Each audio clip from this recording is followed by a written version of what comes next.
welcome to episode 8 of the Wise Owl Knits Fibercast. I'm your host, Cheryl Beckrich, and I am the designer behind Wise Owl Knits Patterns. In my Fibercast, I talk about what I'm wearing, what I'm making, my finished objects, and any current designs that I have in progress, which right now are several. I'm mainly a knitter, but I also do some sewing and quilting, and occasionally I even crochet. I invite you to check out my website at wiseowlknits.com, and just wanted to let you know that I'm Wise Owl Knits on both Instagram and on Facebook, though on Instagram there's an extra S at the end of my name. Wise Owl Knits was already taken, I guess. I keep trying to go back and look at that and see if I can get that extra S taken off, but it is what it is. That's fine. I'm on both YouTube and Rumble, and I'm up to, I think, 104 subscribers on YouTube. Woohoo! So, if you like the Fibercast, please click the subscribe button, leave a comment down below, and suggest it to your friends. Like, comment, subscribe, I think is what they say. So, that is who I am, and we'll move on to my first section, which is what I'm wearing.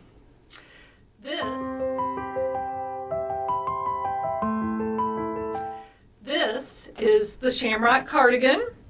It's a pattern that's been out for several years, and this particular version of it, I've knit a couple, but this particular version is a DK weight yarn by U and Dye, EWE and DYE. That is a friend of mine, Liz, and she is not currently dyeing, but she probably will again in the future. Other DK weights obviously would work too. As you know, I love green, gravitate towards green, and so that's why I used that on this. My t-shirt underneath I got a year ago at a fiber festival called Hoosier Hills Fiber Festival, and it's kind of been hiding in my closet, and I actually bought another version of this with a little bit bigger sheep this past weekend when I visited the festival. But I'll go on about that later. So that is what I am wearing, and we'll move on to what I'm making. Oh, there is Barley. Come here. He really wants to eat right now. So I'm going to tell him to sit and lay down. And hopefully he'll be good for just a little while. I usually get off work at 3 o'clock and come home, and I feed him right after that. No. Sit down. So if I come home early, like I have been on Mondays to do the Fibercast, because I work for a couple hours on Sunday normally. But once I come home, that's his clue. So hopefully he can be patient for a little while. If not, then I'll pause and go and get him some nutrition, because, don't want him to starve or anything. So anyway, we're going to move on to what I am making. I purchased the kit, which was the pattern and the fabric for this quilt. It's called the Swerve pattern, and it's by Kristen Gassaway, and the company is Thrilled to Pieces. So it's going to get a little, put it back that way, and we won't get that glare. But it is a bunch of 2.5 inch tall strips in different lengths, and they're staggered. And I like the simplicity of it, but I like the design a lot too. and the colors are perfect for the people that I'm giving it to, which is my son and my future daughter-in-law. And I think it'll go well in their home, and they can snuggle up underneath when they're watching TV or just hanging out. So that is the Swerve quilt that I'm working on. And that is the only thing that I'm currently working on besides things that are designs in progress. So we'll move on to the designs.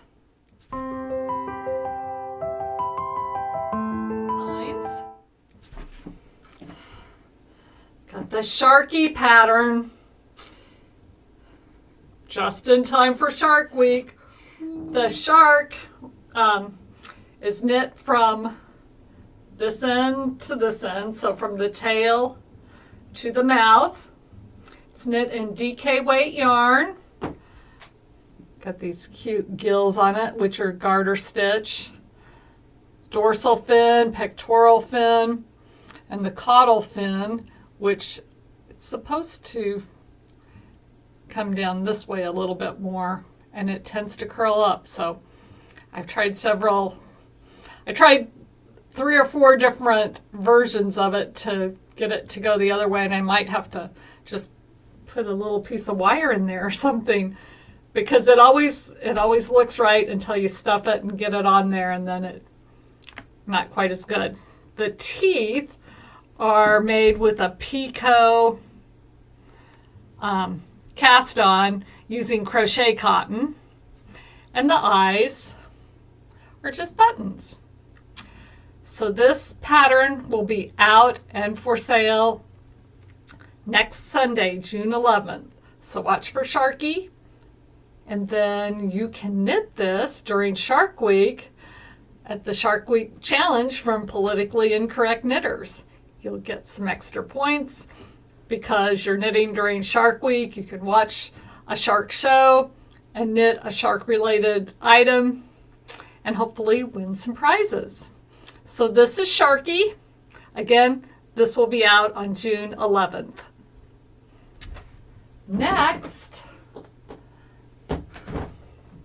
I have the 2 things behind me. The Solomon poncho, still in the writing process. I am getting close to done with that, but I put it on hold so that I could work on Sharky. So tomorrow morning, Tuesday and Thursday mornings are typically mornings that I get up extra early and work on pattern writing. I seem to be most productive on that when I do it early in the morning when things are quiet, and my brain just seems to work better then. So that will be the next one, and hopefully that can get off to the tech editor pretty quickly after that, and then out to the testers. The Trinitrio is in the testing process right now. The pattern is all tech edited, and many of my test knitters are past the split for sleeves, so they're pretty much done. I mean, there's some plain stockinette, and I know they know how to do that.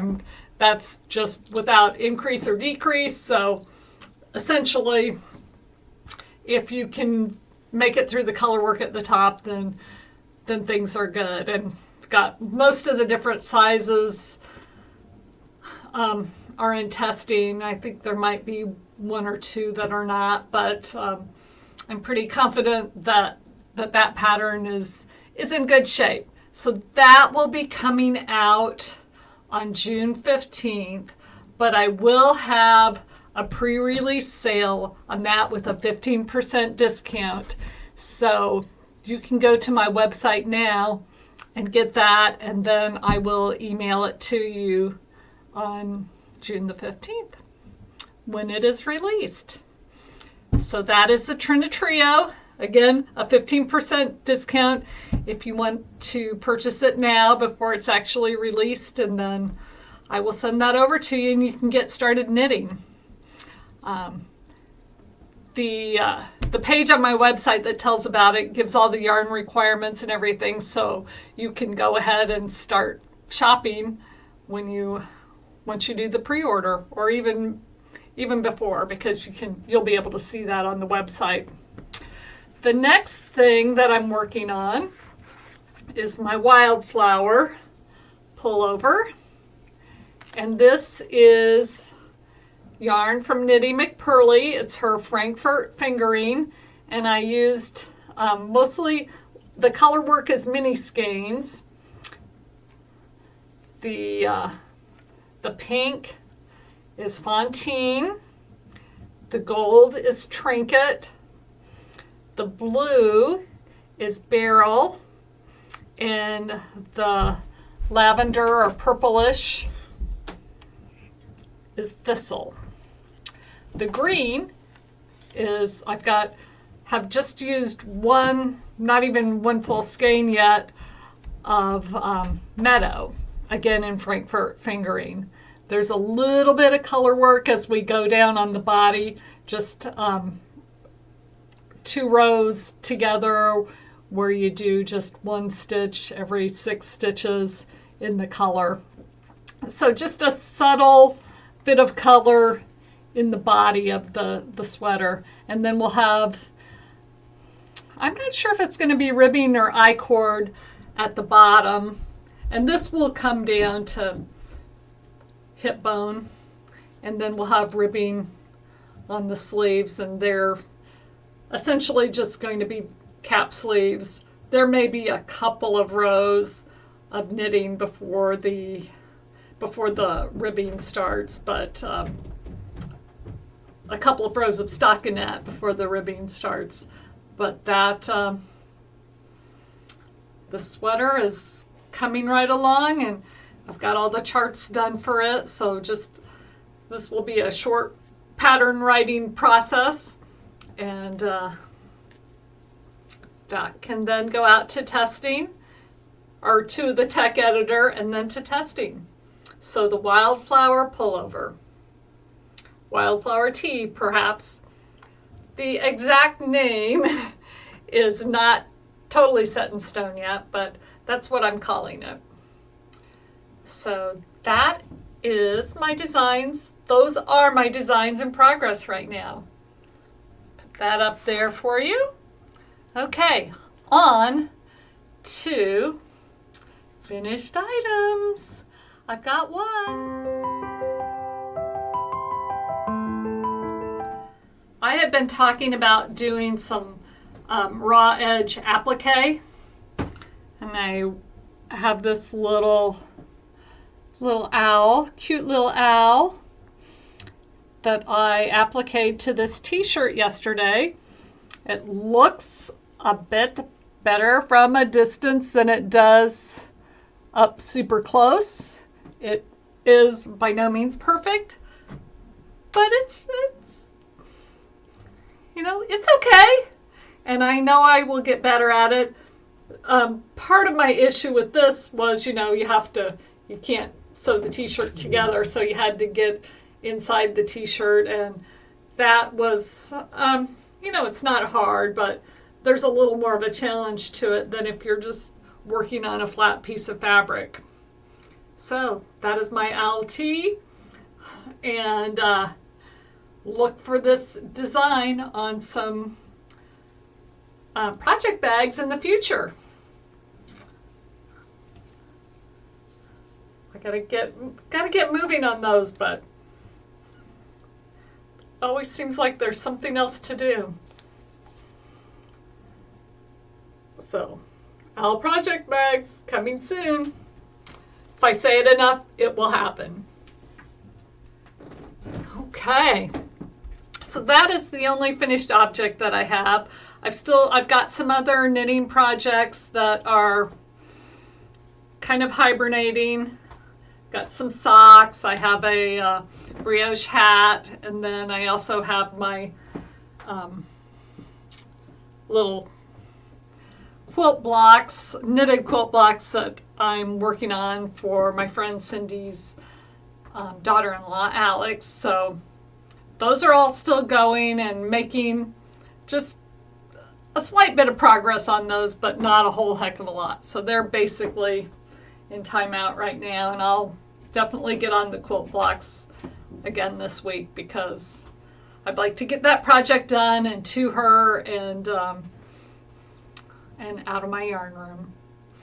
Okay, well, I'm going to add another section this week because I went to a fiber festival, the Hoosier Hills Fiber Festival, and I did a little bit of shopping. So the first building that we walked into, I went with my sister-in-law, Mary Jo, and the festival was in a small town south of Indianapolis in Franklin, and it was really kind of fun because I got a message from one of my viewers and Instagram followers, Sarah May, and she had asked if I was going, and I said, well, as a matter of fact, I am. And it was a Friday, Saturday event.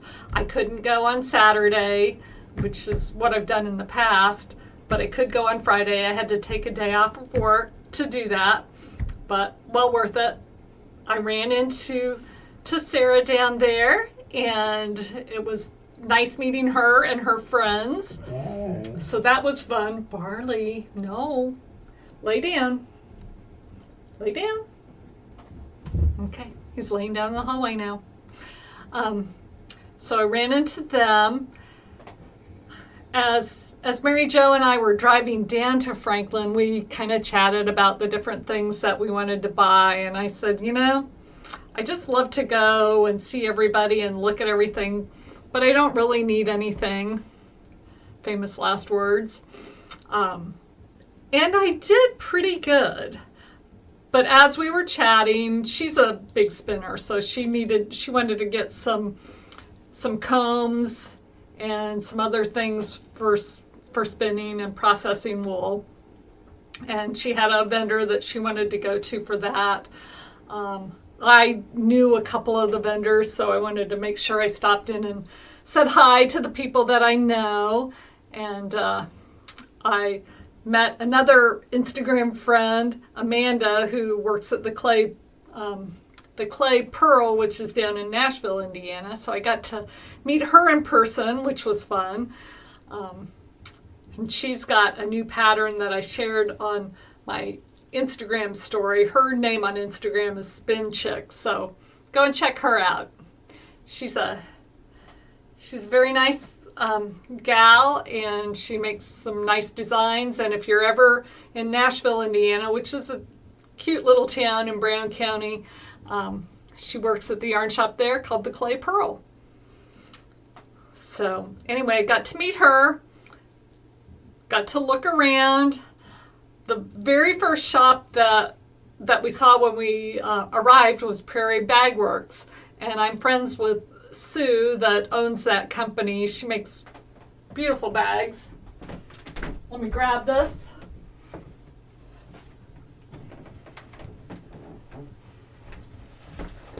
She made this bag. It's got a nice zipper on the outside. The handles are nice and long, so you can put it over your shoulder. But the cool part is this is, just a nice bag, but the inside has lots of pockets, but it also comes up like this with a drawstring. So if you've got a big project or lots of little projects, you can expand your bag and make it a little bit larger, and everything is there. She does some fun things in her bags, like always puts a ruler in there. There's plenty of pockets, a nice pocket here, and it's in green, so it had that going for it too. So got this cute bag. We went out to lunch after we left the Fiber Festival, and I opened the door to get in the car, and I saw this big wet spot down on the floor mats, which were luckily rubber floor mats. I had knocked over my coffee cup and it got all over the bag. I bought another t-shirt like this, also from Sue. That got coffee on it, so I had to come home and do some washing and get it all cleaned up, like right after I got home. So always pour out your coffee before you leave it in the car, because who knows what will happen. I had the little thing closed, but it's not 100% sealed, and it leaked out and got my stuff wet. Luckily, it didn't get my cards wet. I bought these cute note cards too. Oh, I love these. Love those sheep in the sweaters. And here are some alpaca, again in sweaters. Nope.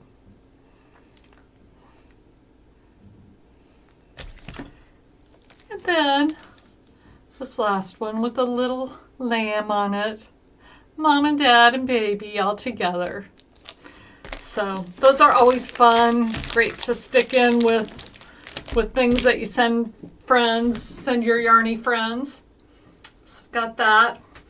Then as we were talking about what we wanted, I had mentioned that, I don't really need anything, but I really would someday like to get a circular sock machine.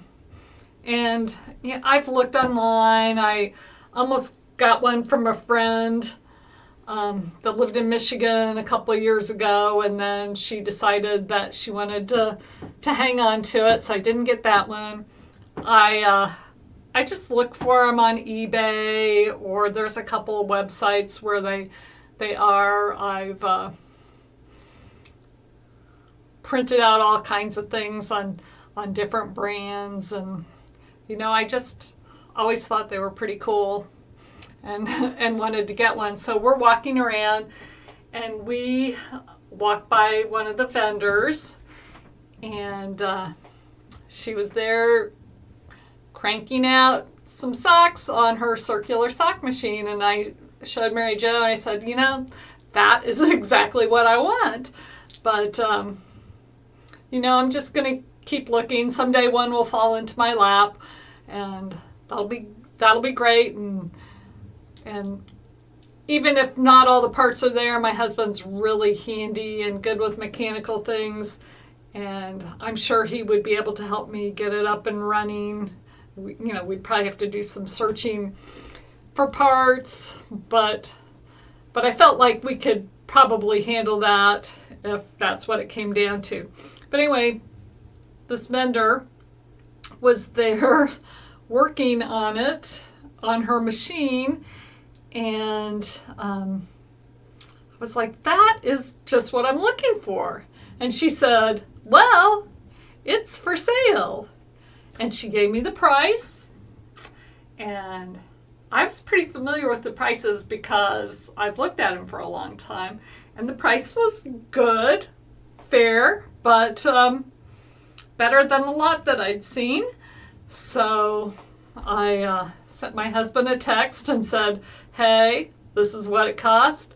What do you think? And he's like, well, if that's what you want and you think it's a good price, then go for it. So I went for it. And now I'm going to just move the camera over here. Now I've got a circular sock machine. Woohoo! Just going to try and make it bigger.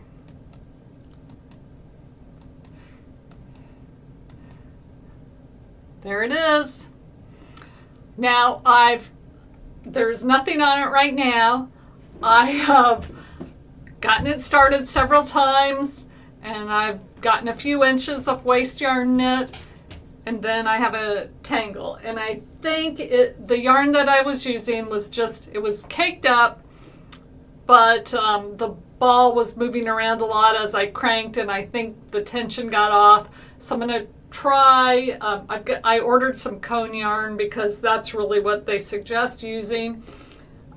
You can also wind your regular yarn onto cones and use that, but the yarn is back here behind and it threads up through. You can't see the threading pole all the way up, but it threads through there and comes down and goes through this little hole and then into the cylinder, and then you crank the cylinder around. Well, on to some good news.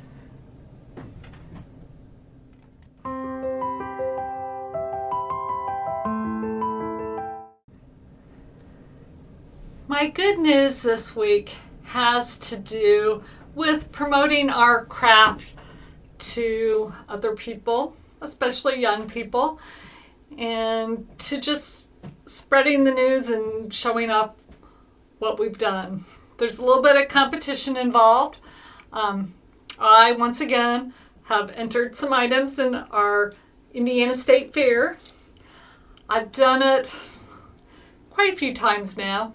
Every time I do it, my husband is like, "You're going to do that again? I know you get disappointed when you don't get what you want." Occasionally I'll get a first place. Usually I get some ribbons, but I've never gotten a grand champion. I haven't gotten that many blues, but I've gotten a lot of second places, and I've gotten some honorable mentions. And when you enter, it's $30 to enter, and I think it's 50 cents an item besides that. But when you enter, you also get 5 free tickets to the fair.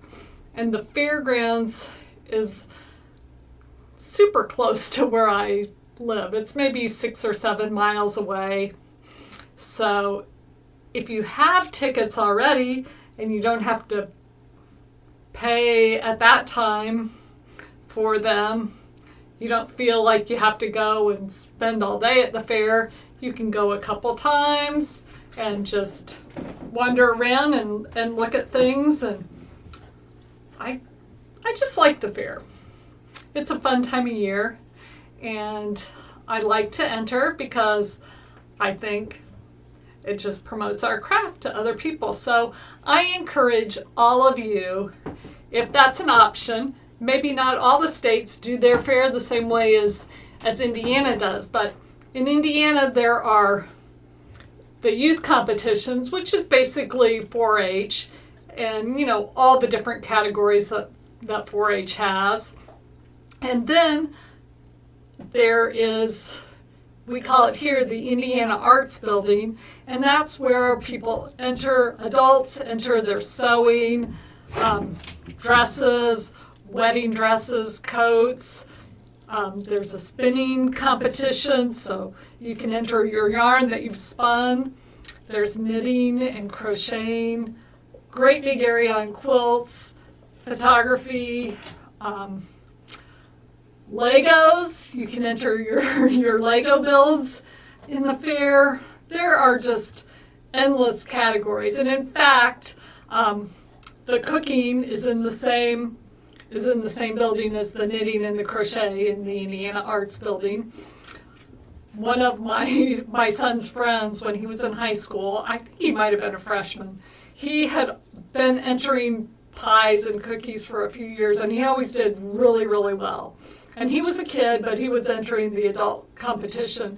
And one year he decided that, they have got all the special competitions, different flour companies or different manufacturers sponsor special competitions, and one of the competitions was the Spam Cook-Off.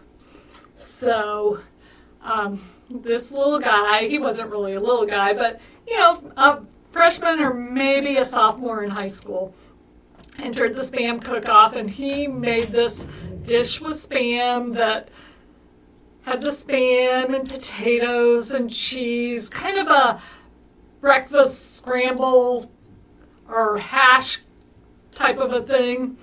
And he won the Spam Cook-Off. And then after that, he got to go to a larger competition. but he made it on the morning news. And this is the funny part. So they're interviewing him and asking him all about his recipe and his dish. And one of the questions that they asked was, well, how long have you been eating Spam? And he said, since last Friday. So I thought that was so cute. He'd never tried it before, just decided he would participate in the contest and did really, really well. So you never know what you're going to be good at. And it's always good to give something new a try. Maybe you'll be a success at it. And you get some free tickets to the fair too. So if you can, enter your state fair. You may get, if you live here in Indiana, you get tickets along with your entry, so it doesn't really cost you anything. And if you get any ribbons, you get a little bit of money. I think in all of the different crafts have a different structure as far as what the prizes are, but in knitting and crochet, and I'm not sure if sewing is the same. In knitting, it's sponsored by the Knitting Guild here in Indianapolis, and it's $15 for a first place, maybe $10 for a second, $8 for a third. So if you do well enough, you can break even or maybe make a little bit of money. So if you can, enter your state or county fair. Promote our craft to other people. Have some fun. Maybe win a little bit of cash. Thank you again for watching my Fibercast. Please like, subscribe, comment, and maybe soon I can get to 200 subscribers. Thanks so much for watching. I appreciate you being here. Bye.